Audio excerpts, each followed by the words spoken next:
Class 10th physics के पहले chapter प्रकाश के परावर्तन का आज अंतिम दिन है और ये अंतिम टॉपिक है जिसका नाम है आवर्धन। इससे पहले हम परावर्तन से रिलेटेड, परावर्तन से संबंधित सभी विषयों को बिंदुवार अच्छे तरीके से समझते हुए पढ़ते आ रहे हैं। अब इसके बाद हम लोग आज प्रकाश के परावर्तन चैप्टर का जो है वो प्रकाश के परावर्तन चैप्टर को खत्म करने वाले हैं और अंतिम टॉपिक है प्रकाश के परावर्तन से ही संबंधित कि जब किसी वस्तु का प्रतिबिंब बनता है तो उसकी ऊंचाई कितनी है और उस वस्तु की ऊंचाई कितनी है, उसके अनुपात के आधार पर हम एक नए प्रकाशिक मानों को जो वस्तु के प्रतिबिंब के बड़ा या छोटा होने को बताता है, जिसे आवर्धन कहा जाता है, आज हम उसको जानेंगे। आवर्धन, हालांकि इनके एक और परिभाषा जो बुक में नहीं है उनको लिख दिया गया है, क्योंकि आवर्धन की जो दूसरी परिभाषा है जिसको बुक ने प्रूव्ड किया है और कई मायनों में वो विषयी है, यानी कि दूरी के आधार पर आवर्धन, उसको भी लिखा गया है। ऊंचाई के आधार पर आवर्धन, उसको भी लिखा गया है। तो आज हम इस चैप्टर को खत्म करने वाले हैं और अंतिम टॉपिक है, टॉपिक का नाम है आवर्धन, मैग्निफिकेशंस। ये मैग्निफिकेशंस है क्या? जो प्रतिबिंब की जो बड़ा हुआ कितना छोटा हुआ वस्तु के सापेक्ष इसको बताएगा। ये है क्या? तो देखेंगे क्या आवर्धन किसी गोलीय दर्पण में या फिर लेंस में, हालांकि लेंस और आवर्धन तभी होगा जब लेंस और दर्पण का उपयोग करेंगे। अच्छा, कोणीय आवर्धन भी होता है, जैसे सूक्ष्मदर्शी हो गया या फिर दूरबीन हो गया, इन सभी चीजों में भी कोणीय आवर्धन होता है। अब ये जो आवर्धन हम देख रहे हैं ये दर्पण का आवर्धन है, या फिर इसके बाद जो हम अगले चैप्टर में देखेंगे वो लेंस का आवर्धन होगा। लेंस या दर्पण का आवर्धन जो है वो रेखीय आवर्धन होता है, तो ये रेखीय आवर्धन है, ये कोणीय आवर्धन नहीं है। कोणीय आवर्धन हमको सूक्ष्मदर्शी, दूरबीन या अन्य अंतरों में देखने को मिलेगा। आज हम लोग पढ़ रहे हैं ये रेखीय आवर्धन है। आवर्धन है क्या? मैग्निफिकेशन है क्या? तो एक आसान सा परिभाषा है क्या कि प्रतिबिंब की ऊंचाई और वस्तु की ऊंचाई के अनुपात को आवर्धन कहा जाता है।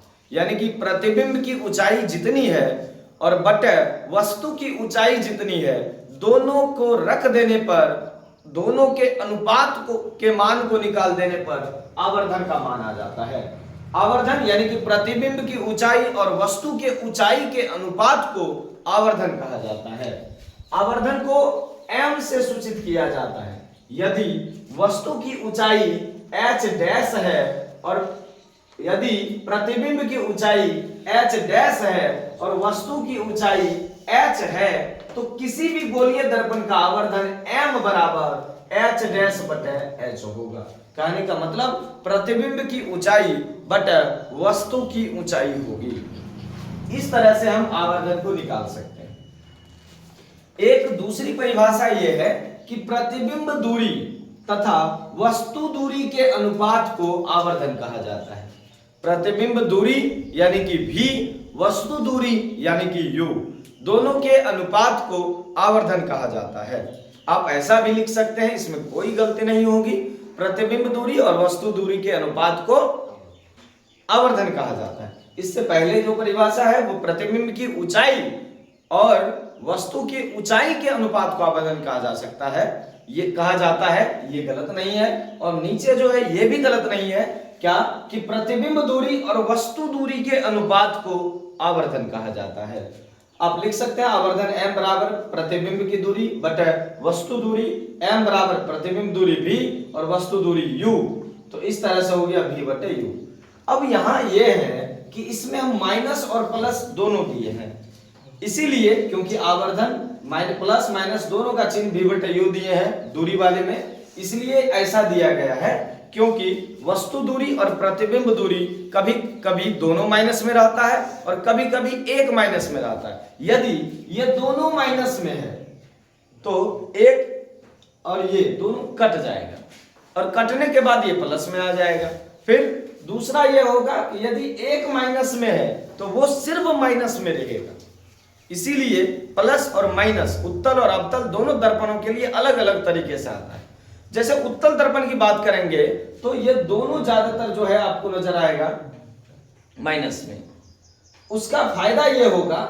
उसी तरह से अवतल दर्पण की बात करेंगे तो इसमें एक आपको माइनस में नजर आएगा।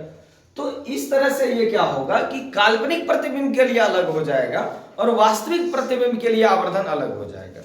यानी कि आवर्धन को m बराबर v बटे u भी हो सकता है। यदि ये प्लस में है तो ये बता रहा है कि प्रतिबिंब जो है वो काल्पनिक बन रहा है। यदि आवर्धन का मान माइनस में है तो ये बता रहा है कि प्रतिबिंब जो है वो वास्तविक बन रहा है। वास्तविक और उल्टा प्रतिबिंब के लिए हमेशा आवर्धन का मान m बराबर माइनस v बटे u आएगा और काल्पनिक प्रतिबिंब के लिए, काल्पनिक एवं सीधा प्रतिबिंब के लिए हमेशा आवर्धन का मान प्लस v बटे u आएगा। इस तरह से हम लोगों ने आज आवर्धन के परिभाषा, आवर्धन का सूत्र, उनका चिन्ह क्या होता है, इनको जान पाए। और आज प्रकाश के परावर्तन चैप्टर का अंतिम दिन था। यहां से अब हम अगले चैप्टर में प्रवेश करेंगे जिसका नाम है प्रकाश का अपवर्तन। तो आवर्धन की परिभाषा एकदम सामान्य परिभाषा है। प्रतिबिंब की ऊंचाई और वस्तु की ऊंचाई के अनुपात को आवर्धन कहते हैं। इसे m से सूचित किया जाता है। m बराबर h डैश बटे h, जहां h डैश प्रतिबिंब की ऊंचाई को बता रहा है और h वस्तु की ऊंचाई को बता रहा है। दूसरा ये कि प्रतिबिंब की दूरी और वस्तु की दूरी के अनुपात को भी आवर्धन कहा जाता है। यदि दोनों माइनस में है तो माइनस माइनस कट के आवर्धन प्लस में आ जाता है, यानी v बटे u माइनस v बटे u भी होगा।